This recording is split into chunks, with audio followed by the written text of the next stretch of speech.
Hi, and wishing all the audience and panel a very good day. My name is Chun Ming. I'm representing the authors of paper submission ID 86 to present our paper and studies with the title Text Sentimental Analysis on Twitter to Identify Positive or Negative Context in Addressing In-Depth Regulation on Social Media Platform. Alongside with me in these studies are Yu Qing, Dr. Gan, and Dr. Nur Hana. Before I'm going in depth to our study, we know that the emergence of social media has given web users a platform for expressing and sharing their opinions on all kinds of topics and events. Let us briefly go through some statistics on social media. For the statistics observed, we can see that more than a quarter of the total humans is on social media. As you can see, Facebook, being the largest social media platform, has a mind-boggling of 1.5 billion people active daily, generating more than 500,000 comments and more than 200,000 status updates. With this, it is natural that some of the social problems inherent of human behavior is transferred to social media. The misuse of social media platforms is not well defined at the moment because regulatory bodies such as government could not keep up with the rapid development of social media platform and its user. Thus, the spectrum of problem on social media platform can vary between just a discomfort experience of ourselves to fraud, crime, and terrorism. While more obvious crime and terrorism acts are fairly well defined and existing civil law can be extended to convict the perpetrator, much work still needed to be done to make the social media platform a more constructive and positive environment. One of the reasons social media is frequented by users as a platform of expression is the amount of freedom it provides and the protection of anonymity. Often people over-exercise their freedom of speech rights coupled by the anonymity feature provided by the platform. They became reckless and irresponsible, generating tons of hate speech, racist comments, derogatory or discriminatory contents targeting certain groups and cyberbullying. Social media giants such as Facebook and Twitter have long been recognized these prevalent problems, but the development of regulation and law to prevent such incidents are proved to be slow compared to the development of and growth of the social media user. Moving on, the challenge of the of the social media platform is that the inept regulation from the government can be loosely tied to the two main factors. The first being the lack of research, a process and the model to help the government to identify the problems, resulting the inability to derive and to implement solutions to address this problem effectively. The second reason is a lack of definition of this problem, resulting in an area of ambiguity that breeds hate speech, racist, and derogatory comments on social media. The definition of regulation become even more difficult when social media platforms boast freedoms of speech and no censorship. According to the Universal Declaration of Human Rights (UDHR), Article 19, every human being has a right to freedom of expression, freedom to hold ideas and opinions without others interfering. Wielding this right to freedom of expression of ideas, we have seen social media users expressing their thoughts and ideas irresponsibly, resulting in a toxic environment on social media. So how do we draw the line between freedom of speech and hate speech? How much freedom is too much freedom? These definitions are mainly hurdles to governments to implement regulation on social media. With this, in this paper, we will utilize the sentiment analysis on text extracted from social media context to classify whether they have positive or negative context. This study will serve as a foundation to the progress in developing a holistic and complete regulatory system in fighting the above-mentioned social media problem. Twitter is the better choice for sentiment analysis of text compared to its other counterpart because of several factors. While Facebook certainly has more users, the content generated are heavily mixed with videos, photos, items on sales, and etc. Instagram, on the other hand, consists mostly photos of users, and the content can be shallow at times. Whereas Twitter, a micro-blog social media platform, does only what it does best, which is the sharing and propagation of ideas. In this sense, Twitter is considered the purest form of thoughts and ideas expression social media platform. which is the best for conducting a text sentiment analysis research. Through classifying tweets generated from user, we were able to identify contexts where they are positive or negative, which will help government bodies to identify perpetrator of hate speech across social media platform in a very fast and effective way. The development of various natural language processing models (NLP) will fuel the development of models and in the future, this model will eventually be able to define the boundary of freedom of speech and hate speech quantitatively.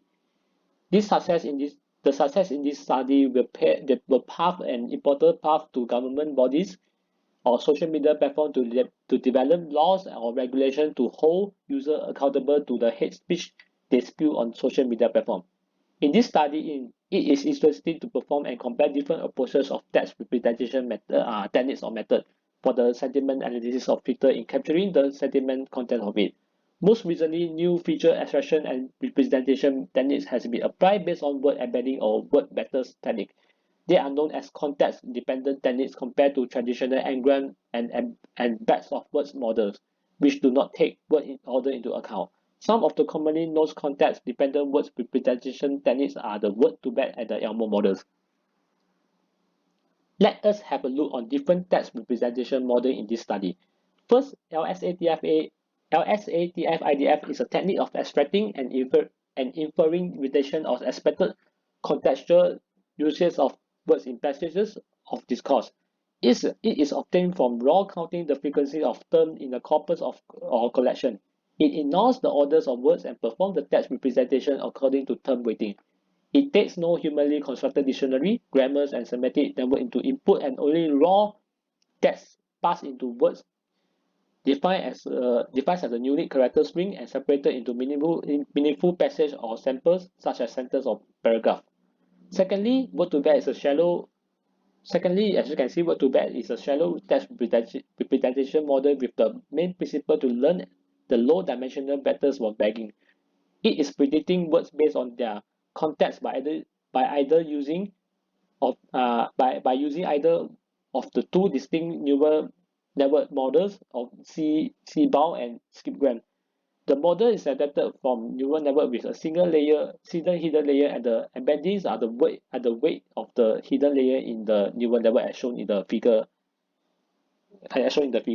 Word-to-vec gives a unique weight to each word based on the words appearing around the word focus on. Lastly, Elmo is a text representation based on deep contextualization technique. It stands for embedding from language model Elmo. Elmo helped to overcome limitation of traditional word embedding methods such as LSATF, IDF, and n-gram models.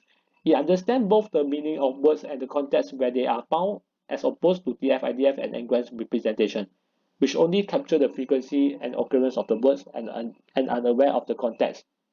Elmo assign embedding to words based on context in which they are used to capture the word meaning in the context as well as to fetch other contextual information. Elmo is using the long short-term memory LSTM theorem.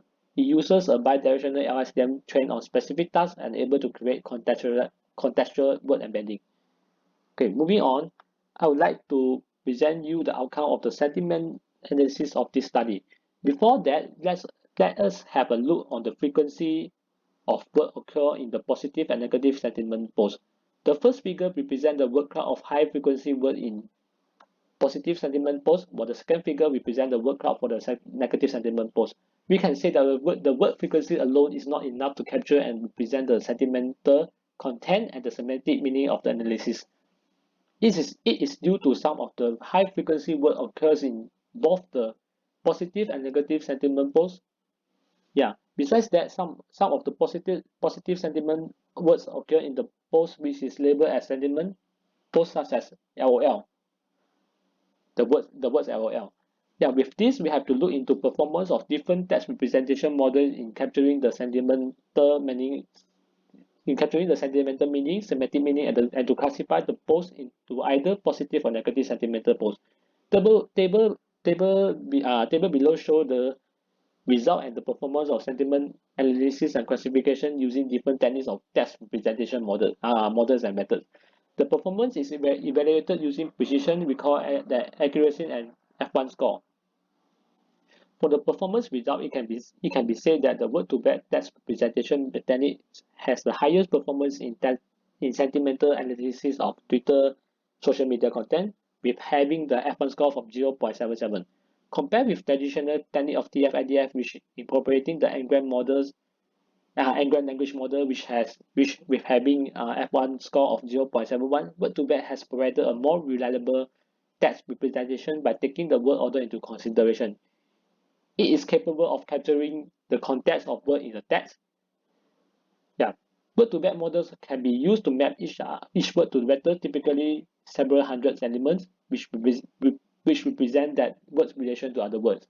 For example, for both the sentences such as pretty good at coaching and pretty good at lying, they are both having the words good. The word goods occur frequently in positive sentiment traits. Methods such as TF, IDF, and Ngram models hardly capture the semantic meaning of the word good, but it depends largely on the frequency of occurrence and to retain the sequence of information. With this, the word good might be represented wrongly into positive sentiment. While for word2vec, it will generate distributed representation to capture the word's meaning from the context where the word occurs. Word2vec is more beneficial, especially in the case of Twitter sentimental analysis, to capture the semantic meaning of words in short sentence compared to Ngram models, Ngram language model, and the TF-IDF. Besides that, as per mentioned earlier, the word frequency for negative sentiment does not reflect the obvious negative meaning. With this, capturing the semantic meaning of words becomes relatively more important. For Elmo text representation, the F1 score is 0.73, which is better than the TF-IDF representation but lower than the word2vec. Elmo is believed to have highest accuracy of text representation than the TF-IDF and the word2vec. This is due to its deep contextualized word representation and deep bidirectional language model (BLLM), which are able to model both complex characteristics of word using the syntax and the semantics. For example, for the tweets, posts such as "So happy to see you crying loud," Elmo able to train two representation for each word or character. In this case, if it is unidirectional representation, the representation of word C in the sentence is only based on the word so happy but not crying loud. While for Elmo bidirectional representation, it will concatenate both the so happy and crying loud together to have a single representation.